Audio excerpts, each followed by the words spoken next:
وہ مغرور لڑکی لندن سے اپنے تائزاد کی شادی پر زبردستی لائی گئی تھی۔ فرح بھاگ گئی اور خولہ کی شادی اس مغرور سردار سے کر دی گئی۔ وہ روتے ہوئے غصے سے سب نوچ کر اتار رہی تھی جب سکندر بلوچ کمرے میں داخل ہوا۔ خولہ اس وقت شارٹ ٹراؤزر اور شارٹ ٹاپ زیب تن کیے کھڑی تھی۔ اس کا دودھیا پیٹ اور ابھرتا وجود دلکشی سے واضح ہو رہا تھا جب وہ بنا اس کی معصومیت کو دیکھتے اسی لیے صوفے پر ایڈجسٹ ہوتا اسے کلائی سے پکڑ کر خود پر گرا چکا تھا۔ بہت شوق ہے تمہیں ایسے شارٹس کپڑے پہننے کا، آج تمہارا شوق پورا کرتا ہوں۔ لندن کے سرد اور دھندلی صبح میں خولہ شاہ اپنے کمرے کی وسیع کھڑکی کے سامنے کھڑی باہر کا منظر دیکھ رہی تھی، مگر اس کے چہرے پر پھیلی بیزاری صاف بتا رہی تھی کہ اسے اس خوبصورت موسم سے کوئی دلچسپی نہیں تھی۔ تبھی لاؤنج سے آتی اس کے بابا شہریار شاہ اور ماما اسما شاہ کی اونچی آوازوں نے اسے مزید چڑچڑا کر دیا تھا، کیونکہ پچھلے 3 دن سے اس گھر میں صرف ایک ہی بحث چل رہی تھی، اور وہ تھی پاکستان واپس جانے کی بحث، جس سے خولہ کو سخت نفرت تھی۔ وہ اپنا کافی کا مگ ٹیبل پر پٹکتے ہوئے لاؤنج کی طرف بڑھی، جہاں شہریار شاہ اور اسما شاہ اس وقت صوفوں پر براجمان کسی گہری مصلحت میں مصروف دکھائی دے رہے تھے، اور خولہ کو دیکھتے ہی ان دونوں کے چہروں پر ایک پیار بھری مسکراہٹ جاگی تھی جو خولہ کے نخروں کو دیکھ کر مزید گہری ہو گئی تھی۔ خولہ بیٹا، دیکھو تم شاہ خاندان کی سب سے لاڈلی اور سمجھدار بیٹی ہو۔ تمہاری تائزاد فرح کی شادی کا یہ موقع ہمارے لیے کتنا اہم ہے تم جانتی ہو نا، تو پھر پاکستان جانے سے یہ انکار کیوں ہے؟ شہریار شاہ نے نہایت پیار سے اپنی بیٹی کا ہاتھ تھامتے ہوئے اسے صوفے پر اپنے ساتھ بٹھایا اور اس کے چہرے کے تاثرات کو پڑھنے کی کوشش کی جو اس وقت کسی مغرور شہزادی جیسے سخت تھے۔ ڈیڈ پلیز مجھے اس گھٹن زدہ جگہ پر جانے کے لیے مجبور مت کریں، جہاں نہ تو میری مرضی کی زندگی ہے اور نہ ہی وہ ماحول جس کی مجھے عادت ہو چکی ہے۔ فرح کی شادی ہے تو وہ وہاں جا کر انجوائے کریں، آپ لوگ، مجھے یہاں لندن میں رہ کر اپنی پڑھائی اور لائف پر فوکس کرنا ہے۔ وہاں جا کر گرمی اور مٹی میں میرا تو دم ہی نکل جائے گا۔ خولہ نے ادائے بے نیازی سے اپنے ریشمی بالوں کو جھٹکا اور اپنے ڈیڈ کا ہاتھ چھوڑتے ہوئے منہ بنا کر کھڑی ہو گئی جب اسما شاہ نے مسکراتے ہوئے اسے دیکھا تھا، کیونکہ وہ اپنی بیٹی کی رگ رگ سے واقف تھے کہ اسے کیسے منانا ہے۔ اچھا بابا بس کرو، اب اتنے نخرے مت دکھاؤ اور اپنی اس پیاری سی ماما کی خاطر مان جاؤ نا۔ وہاں تمہارے دادو اور دادی بھی تمہارا کب سے انتظار کر رہے ہیں، اور میں نے تمہارے لیے وہاں پاکستان کے سب سے بڑے ڈیزائنر سے مہندی اور بارات کے ڈریسز بھی تیار کروائے ہیں جو تمہاری پسند کے مطابق بالکل ماڈرن اسٹائل کے ہیں۔ اور اب کیا تم اپنی ماما کا دل توڑو گی؟ وہاں سب سے زیادہ دھوم تو ہماری خولہ شاہی نے مچانی ہے نا۔ اسما شاہ نے خولہ کے گرد اپنی باہیں پھیلاتے اسے گلے سے لگایا اور اس کے گال پر ایک پیار بھرا بوسہ دیا، جس پر خولہ کے چہرے کی سختی آہستہ آہستہ پگھلنے لگی تھی، کیونکہ وہ اپنی ماما سے بہت زیادہ اٹیچ تھی اور ان کا پیار دیکھ کر وہ زیادہ دیر تک ضدی نہیں رہ پائی تھی۔ شہریار شاہ نے اپنی بیٹی کو یوں پگھلتے دیکھا تو وہ بھی مسکراتے ہوئے صوفے سے اٹھے اور خولہ کے دوسرے گال پر پیار کرتے ہوئے اس کے بالوں کو شفقت سے سہلانے لگے، جس سے لاؤنج کا پورا ماحول ایک پرسکون منظر میں ڈھل گیا، جہاں والدین کا بے پناہ لاڈ اپنی اکلوتی بیٹی پر نچھاور ہو رہا تھا۔ چلو اب مان بھی جاؤ میری پرنسس، اگر تم وہاں چلو گی نا تو میں تمہیں واپسی پر لندن کا وہ برانڈڈ ڈائمنڈ نیکلس دلواؤں گا جس پر تم کب سے نظریں جمائے بیٹھی ہو۔ اب بتاؤ ڈیل پکی ہے یا ابھی بھی نخرے باقی ہیں ہماری شہزادی کے؟ شہریار شاہ نے شرارتی انداز میں ابرو اچکا کر اپنی بیٹی سے پوچھا، جس پر خولہ شاہ کے لبوں پر ایک خوبصورت اور دلکش مسکراہٹ پھیل گئی اور اس نے اپنے ڈیڈ کے گلے میں باہیں ڈالتے ہوئے خوشی سے جانے کی حامی بھر دی۔ Dad, you know what, you are the best dad in this world. اور ماما آپ بھی وہ ڈریسز دکھائیں نا، مجھے سب سے پہلے دیکھنے ہیں ان کو۔ دیکھ لیں، میں نے بات مان لی ہے آپ کی، مطلب اب آپ دونوں کی اتنی محبت کے آگے مجھے ہار ماننی ہی پڑی۔ ویسے بھی میں اپنی اس کیوٹ فیملی کا دل کیسے توڑ سکتی ہوں؟ میں چلوں گی آپ دونوں کے ساتھ پاکستان، اور وہاں سب کو بتاؤں گی کہ شاہ خاندان کی پرنسس لندن سے آ چکی ہے۔ خولہ نے خوشی سے چہکتے ہوئے دونوں کے درمیان بیٹھ کر ایک بار پھر ان کے گلے لگ کر اپنی محبت کا اظہار کیا تھا، جس پر شہریار شاہ اور اسما شاہ نے تشکر بھری نظروں سے ایک دوسرے کو دیکھا، اور پھر یوں پورا شاہ ولا ان کے قہقہوں اور پیار بھرے لمحات سے گونج اٹھا تھا۔ پاکستان پہنچتے ہی خالہ شاہ کے نخروں کا گراف ایک بار پھر آسمان کو چھونے لگا تھا، کیونکہ ایئرپورٹ سے باہر نکلتے ہی جس حبس اور گرم ہوا نے اس کا استقبال کیا تھا، اس نے خالہ کے موڈ کا ستیہ ناس کر کے رکھ دیا تھا۔ مگر اب وہ شاہ ولا میں پہنچ چکی تھی، جہاں ہر طرف فرح کی شادی کی تیاریاں عروج پر تھیں، اور پور ولا مہمانوں کی چہل پہل اور ڈھولک کی تھاپ سے گونج رہا تھا۔ مگر اس سارے شور و غل میں خالہ کا دل عجیب سا ہو رہا تھا۔ اسے اس ماحول میں ذرا برابر بھی مزہ نہیں آ رہا تھا، اور وہ شدید بوریت کا شکار ہو کر اپنے کمرے کی بالکنی میں آ کھڑی ہوئی تھی۔ یہاں کا رنگ ڈھنگ، یہاں کے لوگ اور یہ ہر وقت کا شور اس کی طبیعت پر گراں گزر رہا تھا۔ تبھی اسما شاہ ہاتھ میں خوبصورت کڑھائی والا یلو ڈریس لیے کمرے میں داخل ہوئی، جو خالہ کے چہرے کے تاثرات دیکھ کر بھانپ گئیں کہ ان کی لاڈلی بیٹی کو یہاں خود کو ایڈجسٹ نہیں کر پا رہی ہے۔ خالہ بیٹا، دیکھو نیچے سب تمہارا انتظار کر رہے ہیں، اور اب مایوں کی رسم شروع ہونے والی ہے۔ تم یہ ڈریس پہن کر نیچے آ جاؤ نا۔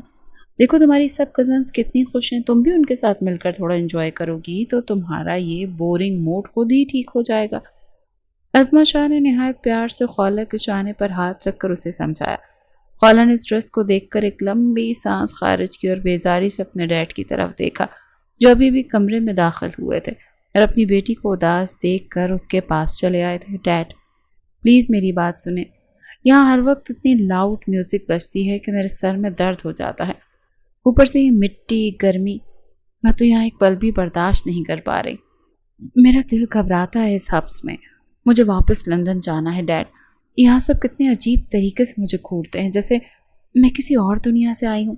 خالہ نے ان کا ہاتھ تھام کر چھوٹے بچوں کی طرح شکایتیں لگانا شروع کر دیں،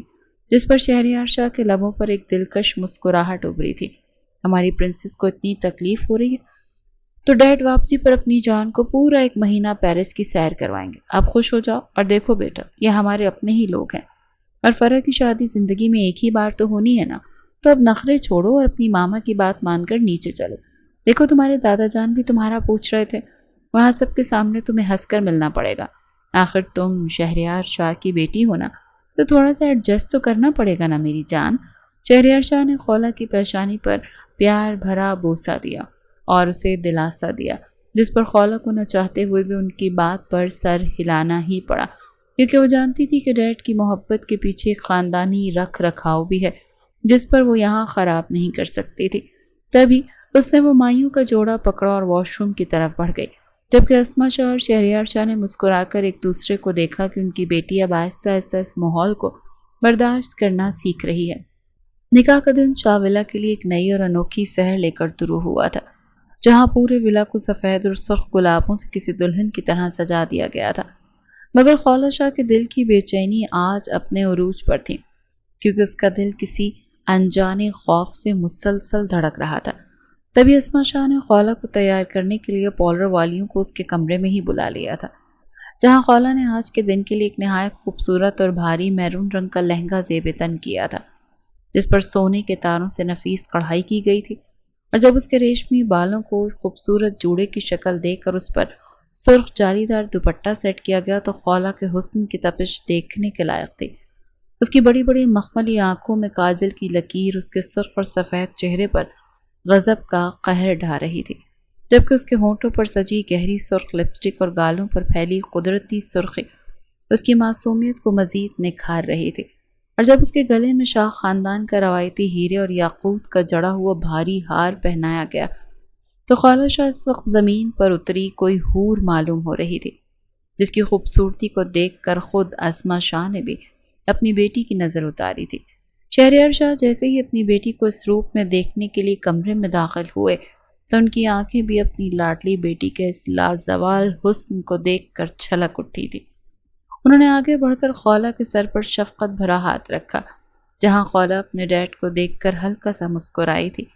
مگر اس کی مسکراہٹ کے پیچھے بوریت اور بیزاری چھپی ہوئی تھی، جو وہ پچھلے کئی دنوں سے یہاں پر برداشت کر رہی تھی۔ ڈیڈ دیکھیں نا، یہ لہنگا کتنا بھاری ہے، مجھ سے تو ایک قدم بھی چلا نہیں جا رہا، اور اوپر سے یہ زیورات کا وزن، مجھے تو سمجھ نہیں آتا کہ یہاں پاکستان میں لوگ اتنی بھاری چیزیں پہن کر کیسے گھوم لیتے ہیں۔ پلیز اس کی شادی جلدی سے ختم ہو تاکہ ہم واپس لندن جائیں، مجھے اب یہاں ایک ایک پل بھاری لگ رہا ہے۔ یار خالہ نے اپنے بھاری دوپٹے کے پلو کو سنبھالتے ہوئے نخرے سے اپنے پاپا سے شکایت کی تھی،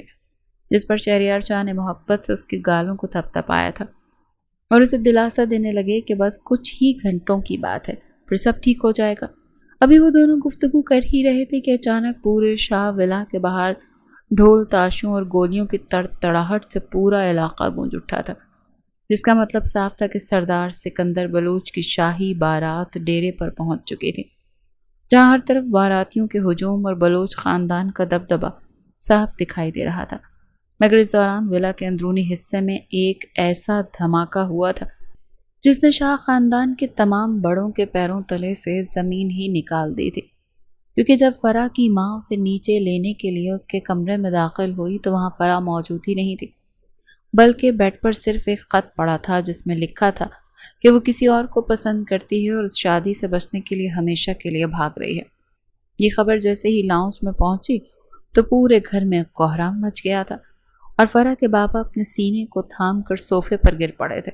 کیونکہ بلوچ خاندان کی بارات باہر کھڑی تھی اور اگر انہیں پتہ چلتا کہ دلہن بھاگ گئی ہے تو خاندانی دشمنی کا ایک ایسا خونی کھیل شروع ہو جاتا جس کا انجام صرف لاشیں ہی ہوتی۔ شہریار شاہ اور اسما شاہ کے چہروں کا رنگ بھی خوف سے سفید پڑ چکا تھا۔ تبھی خاندانی غیرت اور بلوچ خاندان کے غیظ و غضب سے بچنے کے لیے دادا جان نے ایک ایسا فیصلہ سنایا جس نے خالہ شاہ کی پوری زندگی کا رخ ہی بدل کر رکھ دیا تھا، کیونکہ انہوں نے صاف لفظوں میں کہہ دیا تھا کہ اب اس گھر کی عزت صرف اور صرف خالہ شاہ ہی بچا سکتی ہے اور فرح کی جگہ اب خالہ کا نکاح سردار سکندر بلوچ سے کیا جائے گا۔ واٹ دی ہیل، یہ کیا بکواس ہے؟ میں اس جاہل اور مغرور سردار سے نکاح کیوں کروں گی؟ فرح کی غلطی کی سزا مجھے کیوں دی جا رہی ہے؟ میں خالہ شاہ ہوں، میں کسی کی قربانی کا بکرا نہیں بنوں گی۔ آپ کچھ بول کیوں نہیں رہے ڈیڈ؟ مجھے یہاں سے نکالیں، میں ابھی اسی وقت واپس جا رہی ہوں۔ خالہ شاہ اپنے کمرے کے وسط میں کھڑی بری طرح سے چیخی تھی اور غصے سے اس کے آنسو اس کے حسین چہرے پر بہنے لگے تھے، جس سے اس کا میک اپ خراب ہو رہا تھا، مگر اس وقت کسی کو اس کی پرواہ ہی نہیں تھی۔ خالہ بیٹا، خدا کے لیے مان جاؤ، اگر آج یہ نکاح نہ ہوا تو باہر کھڑا سردار سکندر بلوچ ہمارے پورے خاندان کو مٹی میں ملا دے گا۔ وہ بہت خطرناک انسان ہے، میری جان اپنی ڈیڈ کی عزت کی خاطر اور اس خاندان کی بقا کی خاطر یہ قربانی دے دو، ورنہ تمہارے ڈیڈ کل کسی کو منہ دکھانے کے لائق نہیں رہیں گے۔ شہریار شاہ نے اپنی زندگی میں پہلی بار اپنی بیٹی کے سامنے ہاتھ جوڑے تھے اور ان کی آنکھوں میں التجا اور بے بسی دیکھ کر خالہ کا دل جیسے ایک پل کے لیے دھڑکنا ہی بھول گیا تھا، کیونکہ وہ اپنے ڈیڈ سے شدید محبت کرتی تھی اور ان کو یوں جھکتے ہوئے دیکھنا اس کی برداشت سے باہر تھا۔ تبھی اسما شاہ نے بھی روتے ہوئے خالہ کو گلے لگا لیا۔ ان سب کے رویوں اور خود کے لیے یوں ہمدردانہ نگاہوں کو دیکھ کر اس نے اپنے آنسو خود میں اتارے تھے۔ دماغ تھا کہ ابھی پھٹ جانے کو بے قرار تھا، مگر وہ انکار کرتے ہوئے بھی انکار نہ کر سکے۔ کچھ ہی دیر میں بلوچ خاندان کو ساری حقیقت بتاتے، ان سے معافی مانگتے، عزت کی بھیک مانگتے انہوں نے راز و نیازی سے یہ کام کرنے کا کہا تھا۔ کوئی نہیں جانتا تھا کہ دلہن بنی لڑکی فرح نہیں بلکہ خالہ ہے، سوائے بلوچ خاندان کے۔ سکندر بلوچ کا دماغ تو بری طرح سے سلگا ہوا تھا، مگر اس کو فتح سے کوئی خاص دلی لگاؤ نہیں تھا، جب بھی اس نے زیادہ واویلا نہیں مچایا، مگر اس کی غیرت پر یہ بات کاری ضرب کی طرح لگی تھی۔ کچھ ہی دیر میں ان کا نکاح شروع ہوا تھا۔ نکاح خان جیسے ہی اس کے کمرے کے باہر آ کر بیٹھا تو خالہ کے پورے وجود میں کپ کپی سی طاری ہو گئی۔ خالہ کا دل چاہا کہ وہ سب کچھ نوچ کر بھاگ جائے، مگر اپنے بابا کے جھکے ہوئے سر کو یاد کرتے ہوئے اس نے لرزتی ہوئی آواز میں 3 بار قبول ہے کہہ کر اس خاندانی غیرت کی سولی پر خود کو چڑھا دیا تھا اور دستخط کرتے ہی وہ سردار سکندر بلوچ کی منکوہا بن چکی تھی۔ پورے ولا میں مبارکباد کی آوازیں گونج رہی تھیں، مگر خالہ شاہ کے لیے آوازیں کسی ماتم سے کم نہیں تھیں۔ وہ اب ایک ایسے شخص کے بندھن میں بندھ چکی تھی جس کا نام ہی اس روایتی علاقے میں خوف اور دبدبے کی علامت مانا جاتا تھا، اور خالہ شاہ بے بسی کے گہرے سمندر میں ڈوبتی چلی جا رہی تھی۔ نکاح کے فوراً بعد خالہ شاہ کو اسی حالت میں شاہ ولا کے ایک بند اور تاریک کمرے میں بٹھا دیا گیا تھا جہاں رخصتی کی باقی رسومات کی تیاری کی جا رہی تھی، مگر خالہ کے دل میں اس وقت دکھ اور غصے کا ایک ایسا طوفان برپا تھا کہ اس کا جی چاہ رہا تھا کہ وہ یہ بھاری لہنگا نوچ کر پھینک دے۔ اس کی مخملی آنکھوں کا کاجل آنسوں کے بہاؤ کے ساتھ اس کے گورے گالوں پر پھیل چکا تھا، جو اس کے حسین چہرے پر ویرانی کی ایک عجیب داستان رقم کر رہا تھا۔ تبھی کمرے کا بھاری لکڑی کا دروازہ ایک زوردار جھٹکے سے کھلا۔ رسما شاہ شہریار شاہ کے ساتھ اندر داخل ہوئیں۔ ان کے چہرے پر بیٹی کو یوں اچانک رخصت کرنے کا کرب صاف جھلک رہا تھا۔ میری جان، میری شہزادی، مجھے معاف کر دینا کہ تمہارے ڈیڈ تمہاری خوشیوں کی حفاظت نہیں کر پائے اور تمہیں اس خاندانی آگ میں جھونکنا پڑا۔ لیکن خالہ، تم سردار سکندر بلوچ کی طاقت اور غصے سے واقف نہیں ہو۔ وہ جتنا بااثر ہے اتنا ہی اپنی انا کا پکا ہے، اسی لیے وہاں جا کر اپنے نخرے اور غصہ تھوڑا قابو میں رکھنا میری بچی، ورنہ وہ انسان تمہاری ایک غلطی پر پورے خاندان سے حساب برابر کر سکتا ہے، کیونکہ بلوچ اپنی توہین کبھی برداشت نہیں کرتے۔ شہریار شاہ نے روتے بھیگی آواز میں خالہ کے سر پر ہاتھ رکھتے ہوئے کہا، جس پر وہ ساکت سی ہوئی۔ کہاں وہ لندن کی گلیوں میں گھومنے والی ماڈرن لڑکی، اور کہاں وہ اس ایک شخص کے ماتحت۔ اس کا دل پھٹنے کو تھا، مگر فی الحال خود پر قابو پائے ہوئے تھی۔ اسما شاہ نے بھی لرزتے ہاتھوں سے خالہ کو دوپٹہ سیدھا کیا اور اسے گلے سے لگا کر بری طرح رو پڑی، کیونکہ وہ جانتی تھی کہ ان کی معصوم بیٹی اب ایک ایسے قفس میں جا رہی تھی جہاں صرف سرداری اور قوانین کا راج تھا، اور یوں خالہ شاہ کو بھاری دل کے ساتھ شاولہ سے رخصت کر دیا گیا تھا۔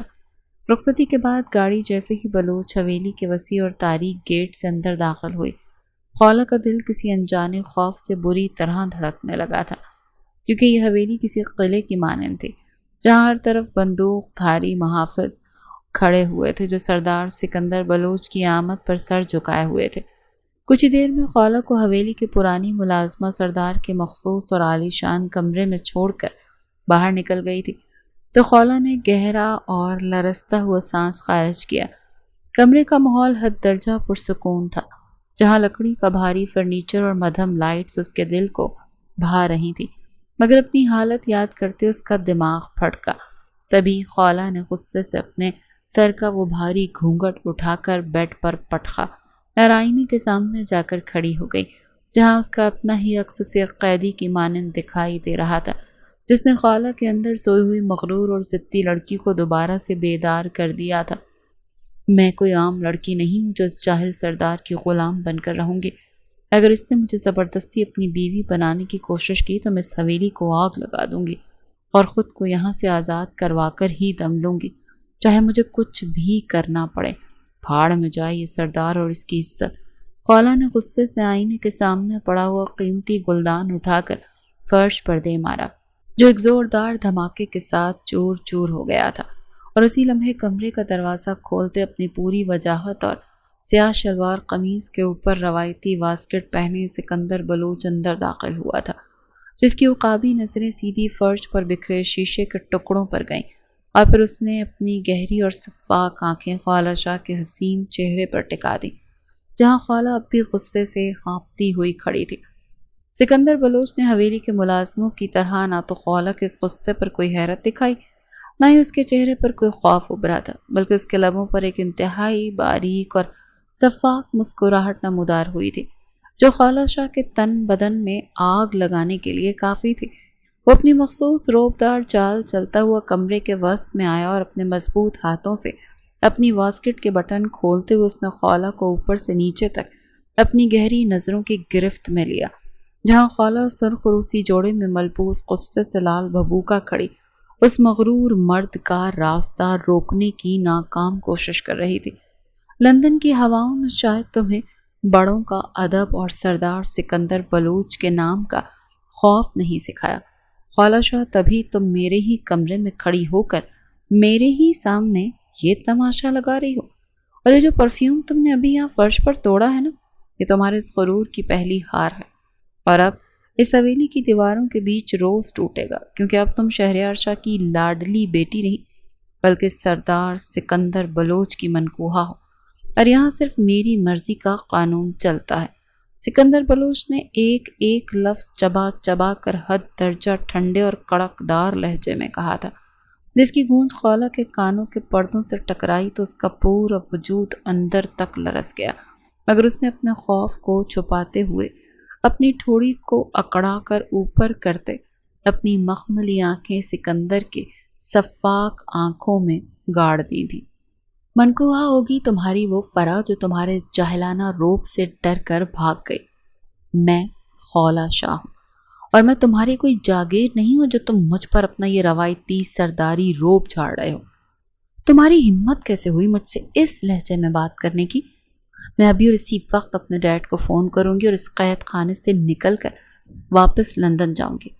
تم مجھے یہاں پر ایک پل کے لیے بھی روک نہیں سکتے، سمجھے تم؟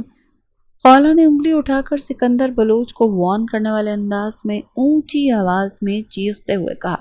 جس پر سکندر کی آنکھوں میں ایک دم لہو رنگ سرخی اتری تھی۔ اس نے گہرا سانس لیتے ہوئے اپنے دانت کچکچائے، کیونکہ بلوچ خاندان کے اس چشم و چراغ کے سامنے تو آج تک کسی مرد کی بھی یوں زبان کھولنے کی جرت نہیں ہوئی تھی، اور یہ لندن کی میڈم اس کے سامنے کھڑی چیخ رہی تھی۔ اوہ، تو ڈیڈ کی پری کی زبان اتنی لمبی ہے؟ طنزیہ لہجے میں کہتے اس نے اگلے ہی لمحے اپنا قدم آگے بڑھایا اور خالہ کو سنبھلنے کا موقع دیے بغیر ہی اس کی نازک سی کلائی کو اپنے فولادی ہاتھ کی گرفت میں لے کر اسے دیوار کے ساتھ لگایا تھا، جب خالہ کی ایک دبی ہوئی چیخ کمرے کے سناٹے کو چیرتے ہوئے نکلی تھی۔ سکندر کا وجیح اور سخت چہرہ خالہ کے عین مقابل تھا۔ خالہ کو اس کی گرم سانسیں اپنے چہرے پر جھلستی ہوئی محسوس ہو رہی تھیں، اور اس مرد کی آنکھوں کا خمار اور غصہ خالہ کے دل کی دھڑکنوں کو پاگلوں کی طرح بڑھا رہا تھا۔ مگر سکندر کی گرفت اس کی کلائی پر اتنی سخت تھی کہ خالہ کا گورا بازو پل بھر میں نیلا پڑنے لگا۔ اپنی یہ نازک انگلی اب دوبارہ میرے سامنے اٹھانے کی جرت مت کرنا خولا شاہ، ورنہ میں یہ بھول جاؤں گا کہ تم شاہ خاندان کا خون ہو۔ اور جہاں تک بات تمہارے ڈیڈ کی اور لندن کی ہے، نہ تو اب شہریار شاہ بھی تمہیں میری اس قید سے آزاد نہیں کروا سکتے، کیونکہ تم خود اپنے باپ کی عزت کی قربانی بن کر یہاں آئی ہو۔ اب چپ چاپ اپنے اس غرور کو میری جوتی تلے دبا کر رکھو، ورنہ سردار سکندر بلوچ کو یہ اچھے سے معلوم ہے کہ ایسی باغی لڑکیوں کے پر کیسے کاٹے جاتے ہیں۔ سکندر نے اس کے چہرے پر بکھرے ریشمی بالوں کو انتہائی بے دردی سے پیچھے کی طرف جھٹکا اور اس کے کان کے قریب جھک کر اپنی گھمبیر اور زہری سرگوشی سے خولا کے پورے وجود کو منجمد کر دیا۔ خولا شاہ اب بے بسی اور شدید غصے کے مارے صرف اس کی ہیکڑی کو دیکھ کر اندر ہی اندر سلگ رہی تھی۔ اس نے اپنی زندگی میں کبھی کسی مرد کی اتنی قربت اور ایسا جابرانہ انداز نہیں دیکھا تھا۔ تبھی سکندر بلوچ کی فولادی گرفت اور اس کے چہرے سے نکلتی غصے کی تپش نے خولا کے دل کی دھڑکنوں کو اس قدر تیز کر دیا تھا کہ اسے لگ رہا تھا کہ اس کا دم ابھی نکل جائے گا۔ اس کی بڑی بڑی مخملی آنکھیں خوف اور غصے کے ملے جلے تاثرات کے ساتھ سکندر کے چہرے پر جمی تھیں، جہاں بلوچ خاندان کا یہ مغرور سردار نہایت شفاف نظروں سے اس کے حسین چہرے کے زاویوں کو ناپ تول رہا تھا۔ اور خولا جب اپنی کلائی کو اس کی گرفت سے چھڑوانے کے لیے پورا زور لگایا تو اس کے سرخ لہنگے کے بھاری کام کی وجہ سے اس کی جلد پر خراشیں آنے لگی تھیں، مگر سکندر بلوچ کے چہرے پر ذرا برابر بھی رحم کا کوئی تاثر نہیں ابھرا تھا۔ چھوڑو مجھے بدتمیز انسان، تمہاری ہمت کیسے ہوئی مجھ پر اس طرح سے ہاتھ اٹھانے کی؟ میں نے کہا نا کہ مجھے تمہاری یہ حویلی، تمہارا یہ سڑا ہوا روایتی ماحول اور تمہاری یہ شکل بالکل پسند نہیں ہے۔ میں یہاں ایک منٹ بھی نہیں رہوں گی۔ میں چیخ چیخ کر کہتی ہوں کہ اپنے ان گندے ہاتھوں کو مجھ سے دور رکھو، ورنہ میرے بابا تمہیں کبھی معاف نہیں کریں گے۔ وہ لندن کی سب سے بڑی لا فرم کے مالک ہیں،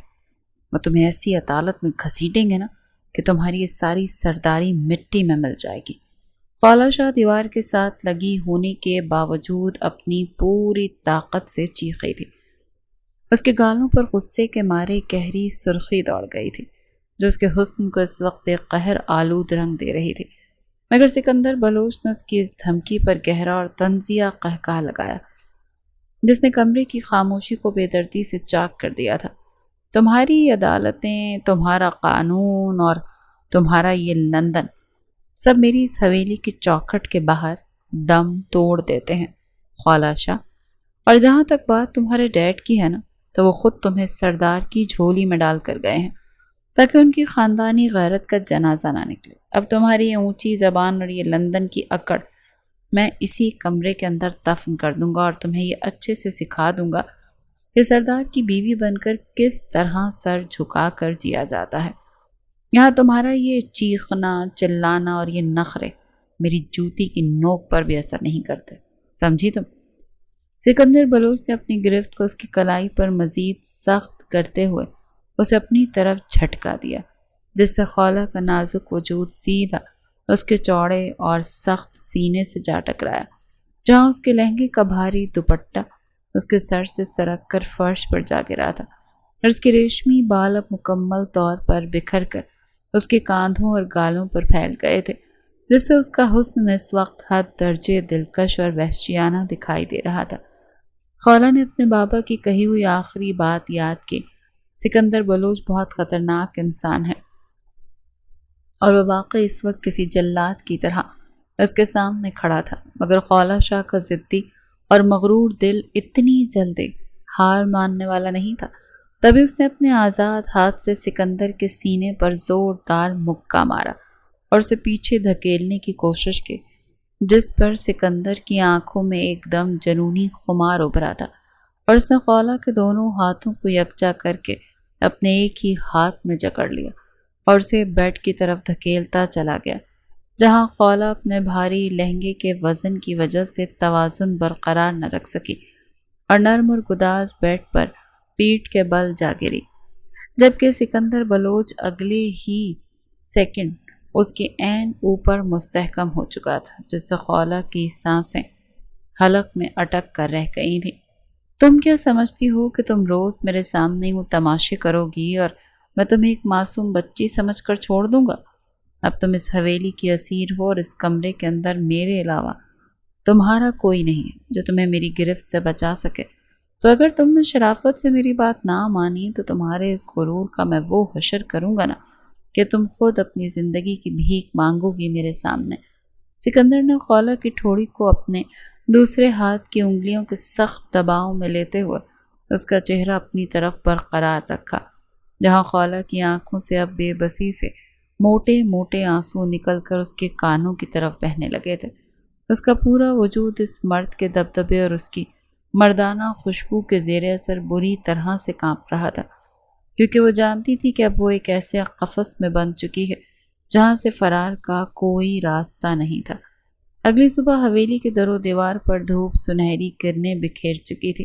مگر خولہ شاہ کے کمرے میں اب بھی وہی رات والا تناؤ اور بوجھل پن تھا۔ رات بھر رونے اور جاگنے کی وجہ سے خولہ کی مخملی آنکھیں سوج چکی تھیں اور وہ بیٹھ کے ایک کونے میں گھٹنوں کے گرد باہیں لپیٹے سر ٹکائے بیٹھی تھی، جیسے دنیا کی سب سے مظلوم قیدی ہو۔ سکندر بلوچ جو فجر کے وقت ہی اٹھ کر جا چکا تھا، اب دوبارہ کمرے میں داخل ہوا تو اس کی نظر بیڈ پر سمٹی اس نازک سی لڑکی پر پڑی، جب بھی اسی سرخ اور اسی لباس میں ملبوس تھی، مگر اس کا وہ رات والا طوفانی غصہ اب مٹ کر محض ایک روحانسی اور ضدی شکل اختیار کر چکا تھا، جس سے اس کا گورا چہرہ بالکل ایک چھوٹے بچے جیسا لگ رہا تھا جسے اس کا پسندیدہ کھلونا نہ ملا ہو۔ سکندر نے گہرا سانس لیا اور اپنی واسکٹ کے بٹن درست کرتے ہوئے صوفے پر جا کر بیٹھا، جہاں خولہ نے ایک تیکھی اور جلتی ہوئی نظر اپنے اس جابر شوہر پر ڈالی، مگر منہ پھیر لیا جسے وہ اسے دیکھنا بھی گناہ سمجھتی ہو۔ تبھی کمرے کا دروازہ کھلا، جہاں شہریار شاہ اور اسما شاہ اپنی بیٹی کی خیریت جاننے کے لیے انتہائی فکر مند چہروں کے ساتھ داخل ہوئے، جنہیں دیکھتے ہی خولہ شاہ کے صبر کا بندھن ایک جھٹکے سے ٹوٹ گیا۔ وہ اپنے بھاری لہنگے کی پرواہ کیے بغیر بیڈ سے اتری اور کسی چھوٹے بچے کی طرح روتی ہوئی سیدھی اپنے باپ کے سینے سے جا لگی تھی۔ ڈیڈ پلیز مجھے یہاں سے لے جا، میں نے کہا تھا نا کہ میں یہاں ایک سیکنڈ بھی نہیں رہ سکتی۔ یہ انسان بہت برا ہے ڈیڈ، اس نے رات مجھے اتنی زور سے دیوار کے ساتھ لگایا کہ میری کلائی پر نیل پڑ گئے، اور یہ مجھے دھمکیاں دیتا ہے کہ میری اکڑ نکال دے گا۔ میں اس جاہل سردار کے پاس کیوں رہوں؟ پلیز اپنی پرنسس پر رحم کریں۔ ماما آپ بولے نا کہ مجھے ابھی اسی وقت گاڑی میں بٹھائیں اور ہم لندن واپس چلیں گے، میں یہاں پر مر جاؤں گی، میرا دم گھٹتا ہے اس حویلی میں۔ خولہ شاہ اس کے گلے میں باہیں ڈال کر بچوں کی طرح بلک بلک کر روتے ہوئے شکایتیں لگا رہی تھی اور پیر پٹخ پٹخ کر اپنی پرانی ضدیں دہرائے جا رہی تھی، جیسے اسے یقین ہو کہ اس کے ڈیڈ ہمیشہ کی طرح اس کے نخرے اٹھا کر اسے پیرس یا لندن لے جائیں گے۔ شہریار شاہ اور اسما شاہ نے انتہائی بے بسی اور شرمندگی سے سامنے صوفے پر بیٹھے سردار سکندر بلوچ کی طرف دیکھا، جو نہایت سکون سے اپنی ٹانگ پر ٹانگ دھرے خولا کی ان بچگانہ حرکتوں اور شکایتوں کو دیکھ رہا تھا، مگر اس وقت سکندر کے چہرے پر وہ رات والا شفاف غصہ بالکل نہیں تھا، بلکہ خولا کی یہ معصومانہ اور بچوں جیسی ضد دیکھ کر اس کے دل کے کسی کونے میں ایک عجیب سی ہلچل مچی تھی۔ وہ انسان جو زندگی بھر صرف خاندانی دشمنیوں، غیرت کے نام پر خون خرابوں اور سخت سرداری قوانین کے بیچ میں پلا بڑا تھا، اس نے آج تک کسی لڑکی کو یوں اپنے باپ کے سامنے مٹھیاں بھیج کر پیر پٹخ کر بچوں کی طرح روتے ہوئے اور معصومیت سے نخرے دکھاتے نہیں دیکھا تھا۔ تبھی سکندر بلوچ نے اپنے ہونٹوں کو دانتوں تلے دبا کر اپنی وہ دلکش مسکراہٹ باقاعدہ غائب کرنے کی کوشش کی، جو خولا کے اس بے پناہ بچپنے کو دیکھ کر اس کے وجیح چہرے پر خود بخود ابھر آئی تھی، اور وہ اندر ہی اندر حد درجہ حیران بھی ہو رہا تھا کہ رات کو جو لڑکی اس کے سامنے ایک شیرنی کی طرح غرا رہی تھی، وہ اصل میں اندر سے کسی نادان اور معصوم سی گڑیا ہے، جسے دنیا کے سرد اور گرم کا اندازہ تک نہیں ہے۔ خدا کا خوف کرو، تم اب ایک شادی شدہ لڑکی ہو اور سردار سکندر بلوچ کی عزت ہو۔ تمہاری یہ بچگانہ ضد اب یہاں نہیں چلے گی میری جان۔ اپنے ڈیڈ کو مزید شرمندہ مت کرو اور سکندر شاہ سے معافی مانگو۔ دیکھو وہ کتنے اچھے ہیں کہ تمہاری ان فضول باتوں پر بھی خاموش بیٹھے ہیں۔ پلیز میری بچی، اب یہ بچپنا چھوڑ دو اور اس گھر کو اپنا گھر سمجھو۔ اسما شاہ نے آگے بڑھ کر خولا کو شہریار شاہ سے الگ کیا اور اس کے آنسو صاف کرتے ہوئے اسے پیار سے سمجھانے کی کوشش کی، مگر خولا شاہ نے غصے سے اپنی ماما کا ہاتھ جھٹک دیا اور لال ہوتی ناک کے ساتھ دوبارہ اپنے ڈیڈ کی طرف مڑی۔ میں کیوں معافی مانگوں ماما؟ میں کوئی غلط بات تو نہیں کر رہی۔ مجھے نہیں رہنا یہاں۔ ڈیڈ، آپ بول کیوں نہیں رہے؟ آپ تو ہمیشہ میری ہر بات مانتے تھے نا۔ میں نے وہ ڈائمنڈ نیکلس بھی نہیں لینا بابا، مجھے بس لندن جانا ہے۔ میں اس انسان کے ساتھ کبھی خوش نہیں رہ سکتی۔ یہ جاہل ہے، جاہل۔ خولا نے ایک بار پھر اونچی آواز میں روتے ہوئے سکندر کی طرف اشارہ کر کے کہا تھا، جس پر شہریار شاہ نے گھبرا کر سکندر کی طرف دیکھا، مگر سکندر بلوچ اپنی جگہ سے نہایت سکون کے ساتھ اٹھتا ہوا وہاں سے نکلتا چلا گیا۔ اس کے چہرے پر پھیلی حیرت اور وہ ہلکی سی مسکراہٹ اب گہرے خمار میں بدل چکی تھی، کیونکہ خولا کا یہ روپ اس کے دل کو بری طرح پگھلا رہا تھا، اور اس سخت گیر سردار کا دل اب اس باغی شہزادی کے لیے آہستہ آہستہ بدلنے لگا تھا۔ اس نے ان کو وقت دیا تھا کہ اپنی بیٹی کے ساتھ وقت گزار لیں، جبکہ خود وہ ملازموں کو ان کے لیے اہتمام کرنے کا کہتا کچھ پل کے لیے لان کی جانب بڑھ گیا تھا۔ وقت گزرتا جا رہا تھا، جبکہ سکندر اور خولا کا رشتہ اب تلخیوں کو چھوڑ کر لڑائیوں کی جانب آ چکا تھا۔ ہر روز بلوچ حویلی میں ایک طوفان برپا ہوتا تھا، جہاں وہ دونوں کسی نہ کسی بات پر بحث کر رہے ہوتے تھے۔ جہاں وہ دونوں ہوتے تھے وہاں لڑائی ہی ہوتی تھی۔ اگر کوئی وجہ نہ بھی ہو تو خولا ایسی وجہ نکال لیتی تھی جس سے ان دونوں کی زندگی میں امن نامی لفظ کا نام و نشان مٹ چکا تھا۔ دن گزرتے جا رہے تھے اور وہ دونوں وقت کے ساتھ ساتھ اپنے بچپنے میں دھنستے جا رہے تھے۔ دونوں اس قدر جوان اور بڑے ہونے کے بعد بھی بچوں کی طرح ایک دوسرے سے لڑتے، ایک دوسرے پر ہاتھ رکھ کر اٹھا لیتے تھے، جس میں زیادہ تر پہلے خولا ہی کرتی تھی۔ مگر ایک بات تھی جو ان کے درمیان ٹھیک تھی، اور وہ تھا ان لوگوں کا سلوک۔ وہ دونوں خود جتنا بھی لڑ لیتے، مگر اگر کوئی ان کے درمیان کسی ایک کے خلاف کچھ بولتا تو دوسرا فوراً سے اس کی سائڈ لے کر دو جسم ایک جان کی طرح ہو جاتا تھا، جس پر باقی سب نے اب ان کی بھلائی میں بولنا چھوڑ دیا تھا، کیونکہ بعد میں وہ دونوں ایک ٹیم ہو جاتے تھے۔ فرح کی واپسی کی خبر نے حویلی کی فضاؤں میں ایک عجیب سا ابلتا ہوا بوجھل پن پیدا کر دیا تھا۔ وہ بلیو فراک پہنے اسے گھوم گھوم کر اپنا ڈریس دکھا رہی تھی، اور سکندر بلوچ لاؤنج کے صوفے پر ٹیک لگائے نہایت فرسٹ کلاس موڈ میں اس کی ہر ادا کو اپنی گہری نظروں کی گرفت میں لیے ہوئے تھا۔ اسی پر لاؤنج کے دروازے سے فرح شاہ انٹر ہوئی تھی، جس کا چہرہ پچھتاوے اور خوف کے ملبہ کاری سے اٹا ہوا تھا، مگر جیسے ہی فرح کی نظریں حویلی کے روایتی فرنیچر سے ہوتی ہوئی خولا شاہ کے اصلاح زوال سنگھار پر پڑیں تو اس کی آنکھوں کے زاویے پل بھر میں حسد کی گہری آگ سے سلک اٹھے۔ کیونکہ خالہ اس وقت ایک حور لگ رہی تھی جس کے چہرے کی رنگت فرح کے خوابوں کو مٹی میں ملانے کے لیے کافی تھی۔ فرح نے اپنے اندر اٹھتے ہوئے اس جلن کے طوفانوں کو باقاعدہ اپنے چہرے پر معصومیت سجا کر چھپانے کی کوشش کی، اور دوپٹے کے پلو کو انگلیوں میں بری طرح مروڑتی ہوئی وہ دھیمے قدموں سے سکندر بلوچ کی طرف بڑھی، جب اپنی آستینیں چڑھا کر نہایت روب دار انداز میں سیدھا کھڑا ہو چکا تھا۔ اس کی عقابی آنکھوں میں پرانی سرداری سختی لوٹ آئی تھی جو کسی بھی مجرم کو اندر تک پگھلا دینے کے لیے کافی تھی۔ سکندر پلیز مجھے معاف کر دیں، میں اپنی نادانی اور اس ماحول کے خوف سے ایک ایسا غلط قدم اٹھا بیٹھی تھی جس کا خمیازہ پورے شاہ خاندان اور بلوچ خاندان کو بھگتنا پڑا، اور میں رات دن اسی پچھتاوے کی آگ میں جل رہی تھی کہ کاش میں اس رات نہ بھاگتی تو آج آپ کی زندگی میں یہ سب نہ ہوتا۔ مجھے اندازہ ہے کہ میرے جانے کے بعد آپ کے دل پر کیا گزری ہوگی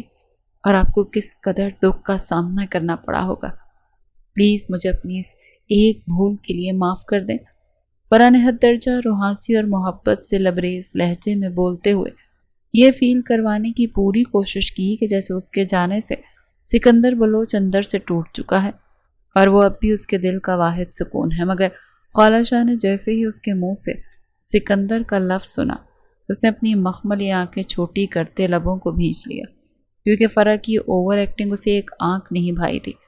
سردار سکندر بلوچ نے فرح کے اس جذباتی ڈرامہ بازی کو حد درجہ ٹھنڈے اور سپاٹ چہرے کے ساتھ سنا، مگر جیسے ہی فرح کی بات ختم ہوئی تو اس کے لبوں پر ایک انتہائی باریک اور دل جلاتی کمینی سی مسکراہٹ ابھری جس نے فرح کے دل کی دھڑکنوں کو ایک پل کے لیے روک دیا تھا، کیونکہ سکندر نے ایک فاتحانہ نظر خالہ شاہ کے اس خوبصورت اور غسیلوں سے چہرے پر ڈالی جو لال ہوتی ناک کے ساتھ کھڑی ان دونوں کا یہ تماشا دیکھ رہی تھی۔ تمہیں اپنی غلطی کا احساس ہے فرح شاہ، یہ بہت اچھی بات ہے، لیکن شاید تم بلوچ خاندان کی غیرت اور سکندر بلوچ کی قسمت کے کھیل سے واقف نہیں ہو، کیونکہ ہمارا دل اتنا کمزور نہیں کہ کسی کے آنے جانے سے اس پر کوئی کرب گزرے۔ بائی دا وے، میں تو خدا کا شکر ادا کرتا ہوں کہ تم اس رات یہاں سے بھاگ گئیں، کیونکہ اگر تم نہ بھاگتی تو مجھے اتنی معصوم، اتنی حسین اور شرارتی سی بیوی کہاں سے ملتی جو اپنی اس چونچ جیسی لمبی زبان سے میرے اس پورے کمرے اور حویلی کی رونق کو برقرار رکھتی ہے۔ اسی لیے میرے لیے تو بہت اچھا ہوا کہ تم چلی گئیں۔ سکندر بلوچ نے نہایت روب دار اور گہری خمار سے بھرپور لہجے میں بولتے ہوئے سب کے سامنے خالہ کی طرف اپنا قدم بڑھایا، اور خالہ کے سنبھلنے سے پہلے اس کے نازک شانے پر اپنا مضبوط اور گرم ہاتھ رکھ کر اسے اپنی گرفت میں لیتے اپنے چوڑے سینے کے ساتھ لگا لیا۔ خالہ کا دل تو ایک پل کے لیے پاگلوں کی طرح دھڑکا تھا اور اس کے گالوں پر حیا کی گہری سرخی دوڑ گئی تھی، مگر اس نے فرح کے سامنے اپنے اس مغرور نخرے کو کم نہیں ہونے دیا، جبکہ دوسری طرف فرح کے دل میں اس وقت حسد اور جلن کا ایک ایسا زہریلا طوفان اٹھا تھا جس کا جی چاہا کہ وہ خالہ کا وہ دودھیا چہرہ نوچ لے جس نے پل بھر میں اس کا پورا مان اور اس کی اہمیت کو حویلی کی مٹی میں ملا دیا تھا۔ اس کے پیروں تلے سے جیسے زمین ہی نکل گئی تھی جبھی وہ اپنی اس بدترین بے عزتی پر اپنا سا منہ لے کر کھڑی رہ گئی۔ اس نے خالہ شاہ پر ایک آخری جلتی بجھتی نظر ڈالی اور پیر پٹکتی ہوئے الٹے قدموں وہاں سے نکلتی چلی گئی، مگر خالہ شاہ کا غصہ بھی ٹھنڈا نہیں ہوا تھا۔ تبھی اس نے ایک جھٹکے سے سکندر بلوچ کا مضبوط ہاتھ اپنے شانے سے ہٹایا اور 2 قدم پیچھے ہٹ کر اپنی کمر پر دونوں ہاتھ ٹکا کر کھڑی ہو گئی، جس سے اس کے شارٹ ٹاپ کے نیچے سے اس کا گورا پیٹ ایک بار پھر اس کی تیز سانسوں کے سامنے واضح ہونے لگا تھا۔ بہت بڑے ایکٹر ہو تم سردار سکندر بلوچ، واہ بھائی واہ، تالیاں ہونی چاہیے تمہاری اس شاندار ایکٹنگ پر۔ ابھی جو سب کے سامنے میری اتنی تعریف کر رہے تھے کہ معصوم، شرارتی بیوی، حویلی کی ملکہ، ہاں یہ سب کیا تھا؟ ہاں رات تو تم مجھے اس حویلی کا سب سے بڑا دشمن کہہ رہے تھے، اور ابھی اپنی سگی ہوئی کزن کے سامنے مجھے اپنی زندگی کا زہر بنا کر پیش کر رہے تھے تاکہ اس بیچاری کا دل جل سکے۔ یہ بات سنو میری، اپنی سستی ڈرامے بازی کے لیے نا دوبارہ میرا استعمال مت کرنا۔ میں خالہ شاہ ہوں، کوئی تمہاری حویلی کی کٹ پتلی نہیں ہوں، جاہل انسان۔ خالہ نے اپنی مخملی آنکھیں چھوٹی کر کے انگلی اٹھاتے ہوئے جس تیکھے اور غسیلو انداز میں اپنی چونچ چلائی تھی جس پر سکندر بلوچ نے اپنے ہاتھ دوبارہ پاکٹس میں ڈالتے اس کے قریب بڑھا اور اس کے چہرے پر ابھری اس لال ہوتی ناک کو دیکھ کر اس کا قہقہ ایک بار پھر بنا آواز کے اس کے لبوں پر مچلنے لگا تھا۔ تمہاری یہ زبان نہ کسی دن واقعی کٹ جائے گی خالہ شاہ، اور جہاں تک بات ایکٹنگ کی ہے نا، تو سردار سکندر بلوچ کو کبھی کسی کے سامنے جھوٹ بولنے کی ضرورت نہیں پڑتی۔ میں نے جو بھی کہا بالکل سچ تھا، کیونکہ تم واقعی اس حویلی میں ایک فتنہ بن کر آئی ہو جس نے 24 گھنٹوں میں میری اس پرسکون زندگی کا دہی کر کے رکھ دیا ہے۔ بائی دا وے، ذرا اپنی یہ شکل دیکھو، غصے میں بالکل لال ٹماٹر لگ رہی ہو۔ اگر تمہارے لندن میں سے کوئی تمہیں اس روپ میں دیکھ لینا تو وہ خود چڑیا گھر کا ٹکٹ کٹوا کر تمہیں تمہارا تماشا دیکھنے یہاں چلے آئیں گے۔ اور اب بتاؤ، کیا ارادہ اس لمبی چونچ کو تھوڑا آرام دینے کا، یا میں دوبارہ تمہیں اس دیوار کے ساتھ لگا کر تمہاری یہ ساری اکڑ نکالوں جیسے رات نکالی تھی؟ سکندر نے نہایت سنجیدگی سے اپنی بھویں سکیڑتے ہوئے اس کے چہرے کے عین سامنے آ کر اپنی گمبھیر آواز میں کہا تھا، جس سے خولہ شاہ کی سانسیں ایک پل کے لیے بوکھلاہٹ کے مارے اوپر کی اوپر اور نیچے کی نیچے رہ گئی تھی، اور اس نے تیزی سے اپنے بالوں کو پیچھے کی طرف جھٹکا۔ تم صرف دھمکیاں ہی دے سکتے ہو جاہل سردار، تم میں بات کرنے کی تو تمیز ہے ہی نہیں، اور اگر دوبارہ مجھ سے اس پوزیشن میں بات کرنے کی کوشش کی نا تو تمہاری اس حویلی پر لندن کی پولیس بلوا لوں گی، پھر دیکھتے ہیں تمہاری اس سرداری کیسے بچتی ہے۔ عقل کے اندھے ہو تم، بالکل عقل کے اندھے۔ خولہ شاہ نے پاؤں پٹک کر بیڈ پر بیٹھتے ہوئے روحانسی شکل بنائی تھی، کیونکہ وہ جانتی تھی کہ اس مرد کے سامنے اس کی باتیں صرف اس کا مذاق بنواتی تھی، جبکہ ہمیشہ کی طرح اب بھی وہ اس کی دھمکی کو اپنے قہقہے میں اڑاتا، اسے دلکش اشارہ کرتا وہاں سے نکلتا چلا گیا تھا۔ پر اپنے کمرے میں بند دروازے کے پیچھے مٹھیاں بھیجے پاگلوں کی طرح چکر کاٹ رہی تھی۔ حسد کی آگ اس کے پورے وجود کو اندر سے جھلسا رہی تھی، کیونکہ سکندر بلوچ کے منہ سے خولہ کے لیے نکلنے والی تعریف کا ایک ایک لفظ اس کے کانوں میں پگھلے ہوئے سیسے کی طرح اتر رہا تھا۔ اس نے آئینے میں اپنی شکل دیکھی جو خولہ شاہ کے موازنے میں اسے اب بالکل پھیکی لگ رہی تھی۔ میں اس حویلی پر سے راج نہیں کرنے دوں گی، یہ جگہ میری تھی اور سکندر کے دل پر صرف میرا حق تھا۔ اس خولہ نے میری مجبوری کا فائدہ اٹھا کر میری جگہ چینی ہے نا، تو اب میں اسے اس سردار کی نظروں میں ایسا گراؤں گی کہ یہ خود یہاں سے بھاگنے پر مجبور ہو جائے گی۔ فرح کے چہرے پر ایک مکارانہ اور زہریلی مسکراہٹ ابھری، اور اس نے فوراً اپنے دماغ میں ایک ایسا گھناؤنا پلان تیار کیا جو خولہ شاہ کے اس معصوم اور پاک دامن کردار کو پل بھر میں مٹی میں ملا سکتا تھا، اور اس چال کے لیے اس نے حویلی کے اس پرانے ملازم کو چند پیسوں کی لالچ دے کر اپنے ساتھ ملا لیا تھا۔ لبوں پر پراسرار مسکراہٹ سجائے وہ اسے اپنا پلان سمجھا رہی تھی۔ اگلی ہی صبح جب سکندر بلوچ حویلی کے وسیع لاؤنج میں اپنے بابا کے ساتھ بیٹھے کسی خاندانی مصلحت پر گفتگو کر رہا تھا، فرح چہرے پر انتہائی معصومیت اور گھبراہٹ سجا کر لاؤنج کی طرف بڑھی، اور اس کے ہاتھ میں ایک سفید رنگ کا لفافہ تھا جس میں وہ جان بوجھ کر ایسے چھپا رہی تھی جیسے کوئی بہت بڑا راز ہو۔ سکندر کی عقابی نظریں فوراً فرح کے ان مشکوک تاثرات پر پڑیں، اور اس نے اپنی بھویں سکیڑتے ہوئے حد درجہ کڑکدار آواز میں اسے وہیں روکا جہاں خولہ شاہ بھی ابھی ابھی اپنے لاؤنج کی سیڑھیاں اترتی ہوئی ان کا تماشا دیکھنے کے لیے وہیں رک گئی تھی۔ تمہارے ہاتھ میں یہ کیا ہے، اور تم اسے یوں کیوں چھپا رہے ہو؟ میرے سامنے لاؤ اسے ابھی اور اسی وقت۔ سکندر کے اس جاہو جلال والے حکم پر فرح نے جان بوجھ کر ایکٹنگ کرتے ہوئے لرزتے ہاتھوں سے وہ لفافہ سکندر کی طرف بڑھایا جسے وہ بہت مجبور ہو۔ سکندر پلیز مجھے معاف کر دینا،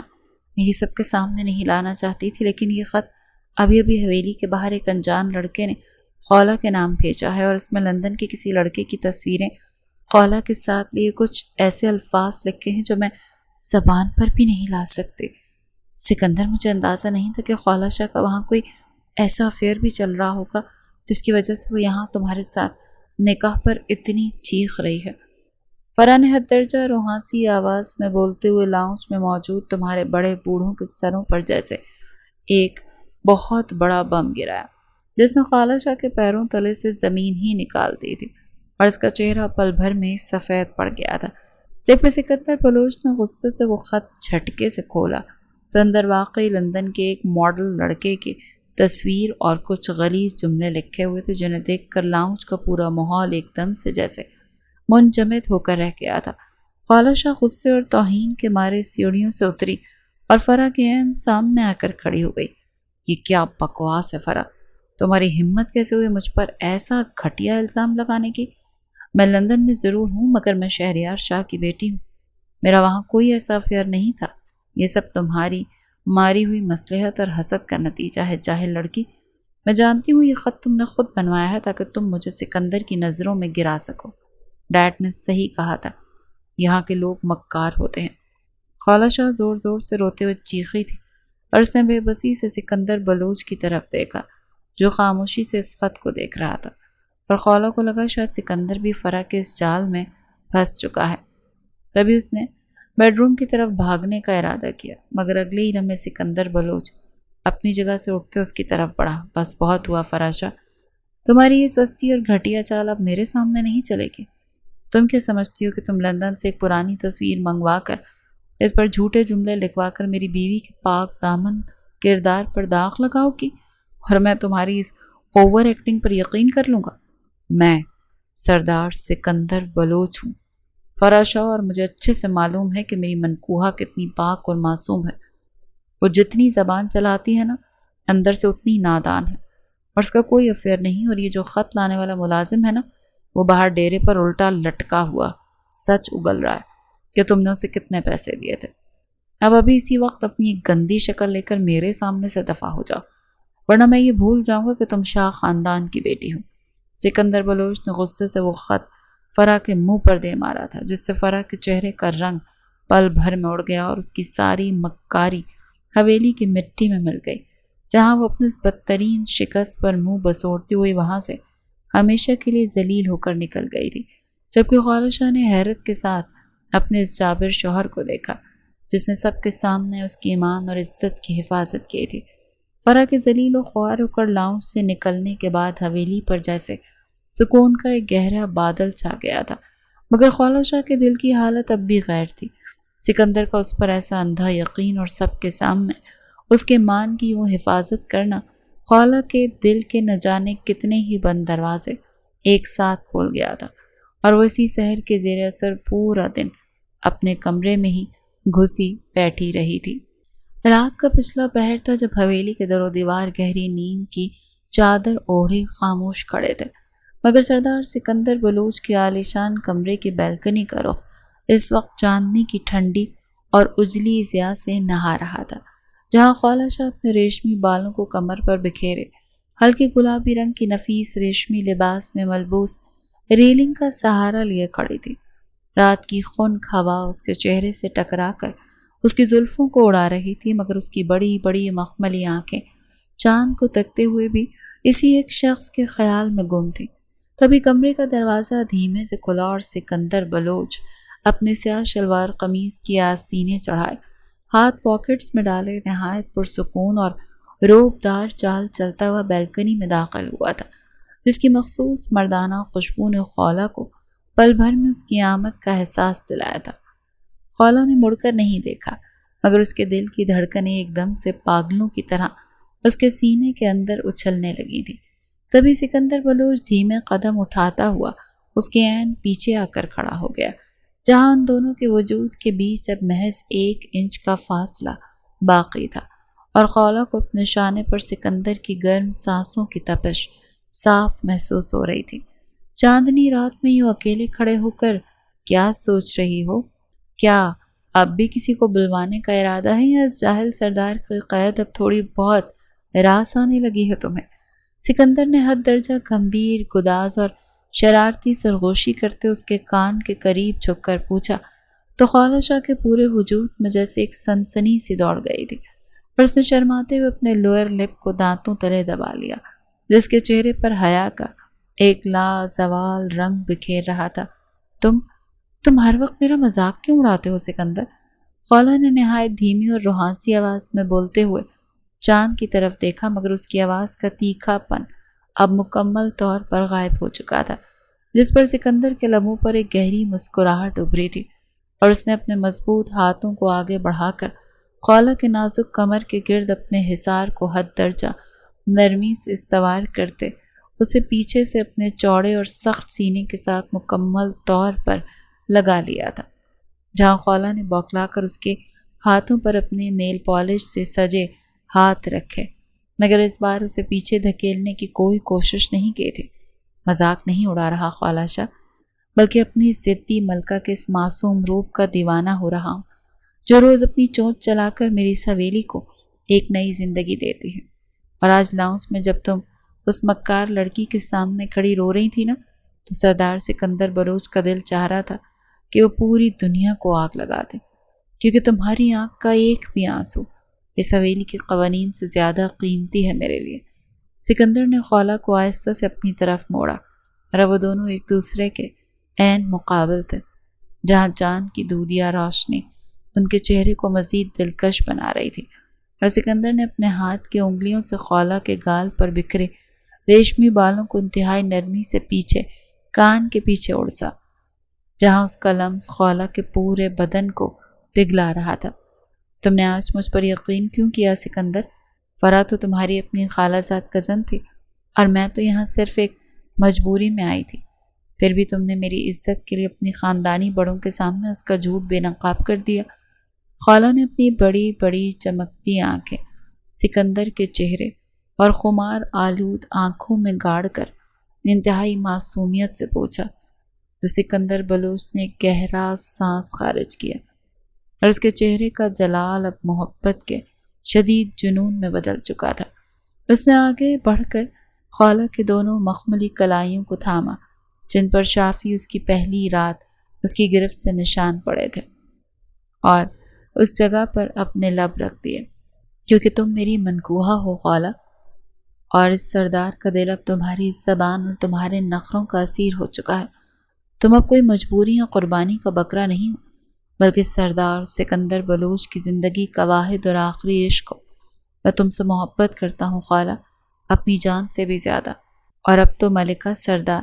تمہاری اس مسکراہٹ پر قربان ہونے کے لیے بھی تیار ہے۔ سکندر کے منہ سے اعتراف محبت کے گمبھیر لفظ سنتے خولہ شاہ کی آنکھوں سے خوشی اور سرشار جذبات کے دو موٹے آنسو نکل کر اس کے گلابی گالوں پر بہے تھے۔ بے ساختہ اس نے اپنی باہیں سکندر کے چوڑے شانے کے گرد لپیٹ دیں، اور اپنا سر اس کے دل کے عین اوپر ٹکا دیا، جہاں سکندر کا دل اس وقت صرف اور صرف خولہ شاہ کے نام پر دھڑک رہا تھا۔ اور اس چاندنی رات کے حسین سناٹے میں ان دونوں کا یہ بندھن ہمیشہ ہمیشہ کے لیے ایک اٹوٹ داستان میں بدل چکا تھا۔